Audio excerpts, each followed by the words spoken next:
All right, well, hello everyone. If you don't know me, my name is David Mayhugh. I'm one of the math teachers here at Big Bend. And we kind of already had the introduction, right? So I've been doing ESCALA since this past summer.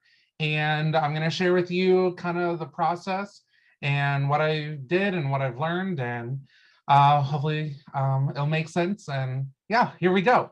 So for me, we were supposed to, I guess for everyone, we're supposed to choose a class that we had taught a number of times. So we had some data to look at. And that way we could go off of data to try to make an informed decision about what type of change to make and then compare data at the end. So that'll be a common thread throughout all of these. So for me specifically, because of the blessing of being able to teach so many different classes at Big Bend and a department that has let me teach so many different things. The only class I had taught 3 times was my online Math 98. So I didn't have a choice, but that was totally great because I'm teaching this one quite a few times in the future, not just this past fall, but actually for the rest of this year and into next year. So this is ended up being a great choice. And so I started looking at this online Math 98. In general, just so you know, this is a pre-college math class, so it is pass-fail. And I have been noticing that as long as students are able to stay in the course, they could finish and pass. But I also noticed that I was always having a chunk of students withdraw from the class, and they weren't going to be able to make it towards the end. So when I was thinking about this class and thinking about this, my students, there's a lot of non-traditional students for this class. And part of that is because of it's online. It was online before COVID. And we have anywhere from running start 15, 16-year-olds up to I have had grandparents who, you know, they're in like their 50s and everywhere in between. And I get a lot of parents, I get a lot of people who are working full-time or some also part-time, and they're doing part-time or full-time school. For a lot of them, this is their first math class at Big Bend, and definitely their first online math class perhaps ever. And with that, I heard from students multiple times that they got a fear of math. Maybe they don't like math. They haven't done math in 10 years. And so there's a lot of that, as well as the nature of how the class was set up or is set up, and is that it's very isolating because each student is working pretty much on their own, going through notes, going through work. And so it can feel very isolating or very individualized. I'll bring that up and I'll come back later. But looking at the actual data then, I was able to get our data from IR. So thank you to IR Big Bend. And with it then, I wanted to look at a bunch of different factors because again, these are very diverse students. So I looked at, okay, what about their age? What about other factors we had was like how many credits they've taken? Is this their first year at Big Bend, or they've already been at Big Bend for, you know, a year or more, right? Are they new to college or not? I wanted to look at, we have something in our dashboard called economically disadvantaged, right? Or SES, right? So, okay, maybe that's going to come into play. So there's all these factors, and I started analyzing and breaking them all down. But as we got into ESCALA over the summer, they made it really clear that they really just want to focus on the Latinx or not Latinx as the main factor, even though there's a bunch of things we can continue and do more projects and do more research in. So those are things that we can do later. So looking at that, then you'll see, I put here in this table 1, because it's a pass-fail class, I basically looked at passing, failing, and then the W's is the withdrawal rate. And I broke it down into these 2 columns, okay, where you can see the basic percentage for either the overall of the 3 classes I had taught so far, or then the subgroup of the Latinx students, okay?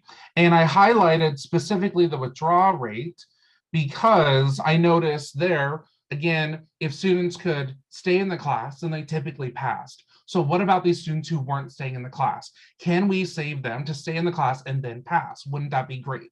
That's kind of my focus. You'll also notice in this equity ratio, which if you've never seen ESCALA work before, you're going to see that probably a bunch. The idea of the ESCALA equity ratio is that it's trying to compare proportions of subgroups to proportions of the whole. And so the closer that ratio is to 1, it means that the subgroup is matching roughly what the whole group is. versus the farther it's away from one, either above or below, the more disparity of they're not matching. And you'll notice that that was the greatest difference in the equity ratio, was the highest, was 1.59 roughly.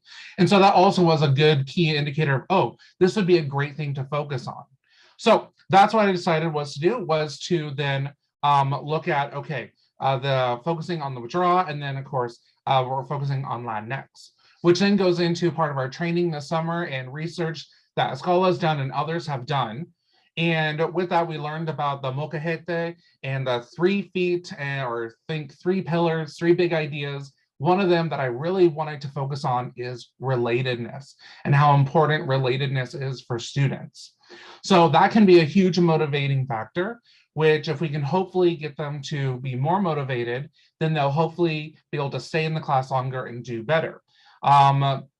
We also then see that with mask, many students, as I already said, had that phobia, had that, I haven't done this a long time. So even if it might be a simpler math content, that's still considered a difficult task probably for a lot of students. Or they would describe, yeah, there's some really difficult parts to this class. So we know that motivation and relatedness is going to be fundamental for helping them as they persist through difficult tasks. And another idea that I loved from ESCALA was that rather than just looking at things and breaking it down and be like, oh, this subgroup doesn't blah, blah, blah, they wanted us to frame everything as from a ventajas or an assets-based point of view. What do we know about this group, and what are some of their assets that you can play into?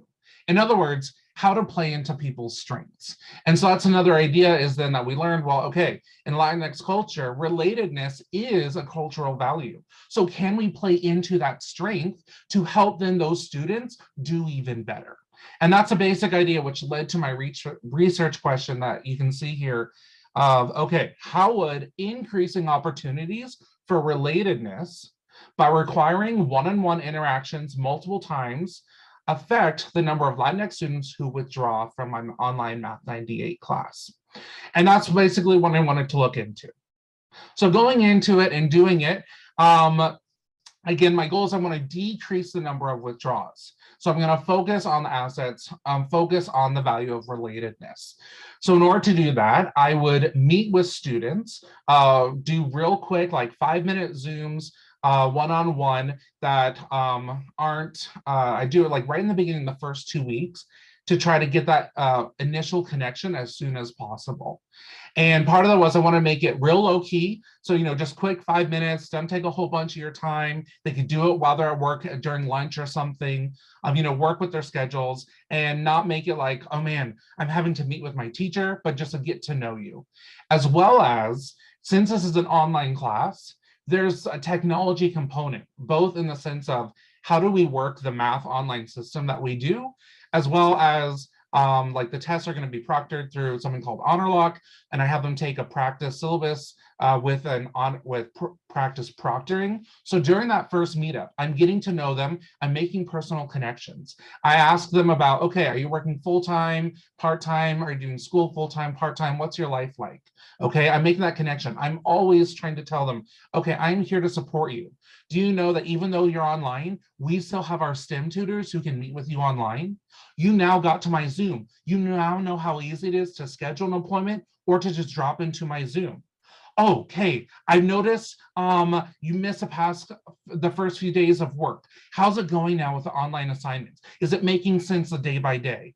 How did that syllabus quiz go? Did HonorLock work out? Were there any tech issues? Let's get that figured out now before the first test. So you can go in and not worry about the technology, not worrying about anything, but focus on the math.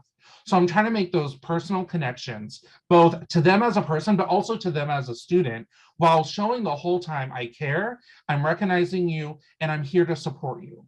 I try to emphasize, okay, we have the STEM tutoring. I know a lot of you work during the day and those hours don't work. Do you know that Big Bend has paid for an e-tutoring service? So if you need help right away, you can click on that and it's a 24/7 live Zoom with someone. Here's extra resources that are there available for you. You're not alone. So those are all parts of that first meeting. And then later on, after the second test, about midway through the quarter, I like to have another meeting with them. Check in, how's it going? Okay, either encourage them, hey, I see you're doing better, you're learning this better, that's great. Or be like, wow, you've done so well so far. It shows that you know that you're studying well, those techniques are working, keep up the good work, keep up the hard work. Are there things that I'm not hearing? Are there things you want to talk about here in person? So again, trying to give them those opportunities and always go back to relatedness, help them be feeling supported and know about actual resources that they can use. And the idea is that then hopefully by that point, if they already don't feel comfortable connecting with me, I've gone and taken the first step to connect with them. So that barrier is taken away. And then after that, I can connect with them more as they want, like for third or other times. So from there, then we started collecting the data. So at the end of last quarter, I was able to take a look at my data because again, mine was about pass, fail, and W's, really focusing on the withdrawals. And you'll see we have the second data table right here. This is just for my fall class. This is not all 4 classes combined, just for fall. So 29 students technically in this, okay? Again, gonna highlight the withdrawal rate. Okay, you'll see now for Latinx went down to about 15.8%, overall about 13.8, okay? Notice how that's definitely much less than compared to our previous 3. And therefore the equity ratio also went down. And so those are just some quick observations we can see. And so now, rather being like about 1.6 times as likely for my Latinx students to withdraw, it's down to about 1.1 times as likely. So from there, think about, okay, let's take a look at this data. Let's look at the results. Let's discuss it a bit. Some things to notice, right? Okay, the ratios, in fact, in all of them got closer to 1, not just the W's. So that's something that was like, oh, at first I felt really positive, okay? I did notice that there was decreasing in the number of W's, the number of withdrawals, but it didn't directly transfer to then that means they for sure passed. Sadly, if you look at then the percentage of failing, that also went up. So it's like, okay, now they're staying in the class, they're feeling that motivated, they're not giving up, but still a chunk aren't making it. So that's something to think about, especially moving forward. I also noticed, and this was kind of particular to this class, that the 4 students who did drop, they did not make it to both of my required Zoom check-ins. Those 2 that I talked about, the 4 that dropped didn't make it to both. So I think that's an interesting connection then. The ones who are dropping, they're not getting that relatedness, at least in that context, in that way. Some things that were kind of weird about last quarter, though, that does impact the data, is that more so than other quarters, I had students that never responded to me and never dropped the class, or there was 1 or 2 that it was for 3 weeks, absolutely nothing. And then they finally responded to one thing, but then they ended up still not making it. So that was just kind of weird. That normally doesn't happen. Like I might get 1 student per quarter in a class where that happens, but this was multiple students, like easily 4 students or 5 students. So I thought that was a bit abnormal and just something to keep in mind in the context.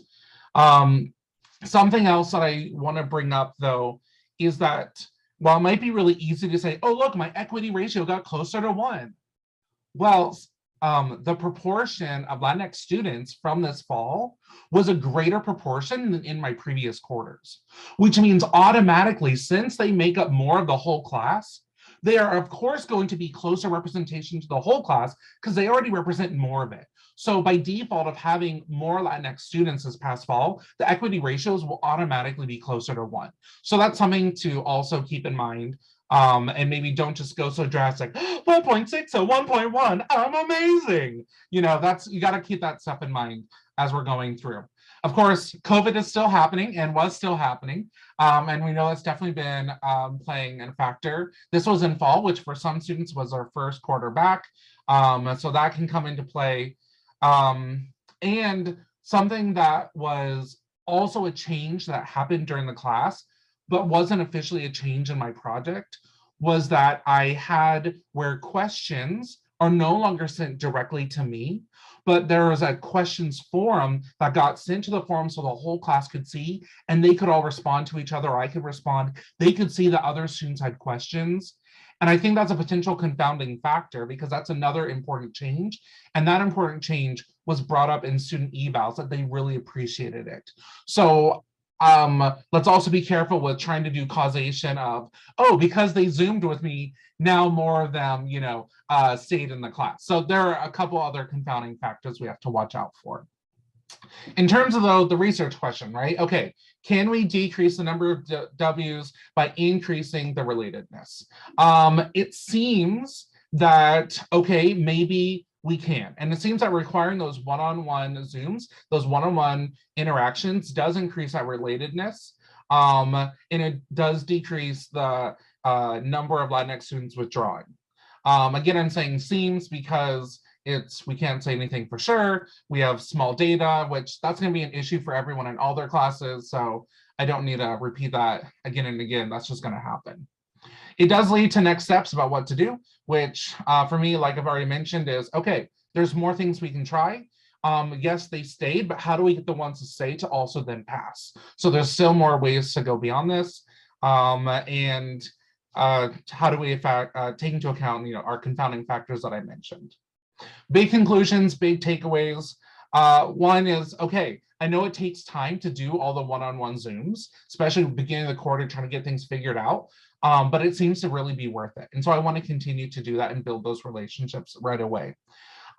In general, I know that I want to keep growing as a teacher, a lifelong learner, and I love this idea of being assets-based and having that view of playing to my students' strengths. I think that's really key, and we can all take that in all our classes, or even if we're not teachers, but we're staff in all our places that we work. And then big thing that I noticed is that, yes, students seem to be more willing to ask for help, okay, once they make that connection. That relatedness helps them from early on throughout the rest of it, whether it be they ask others for help or they ask me for help. That seems to be a big part, as well as then it gave me opportunity to make sure these students know that they have support. And Big Bend is very intentional in supporting students, and so that helps them use what is already available to them. So those are all big ideas. Sorry, that's very quick, very rushed. I know we have a little time for questions and comments, so I will stop talking.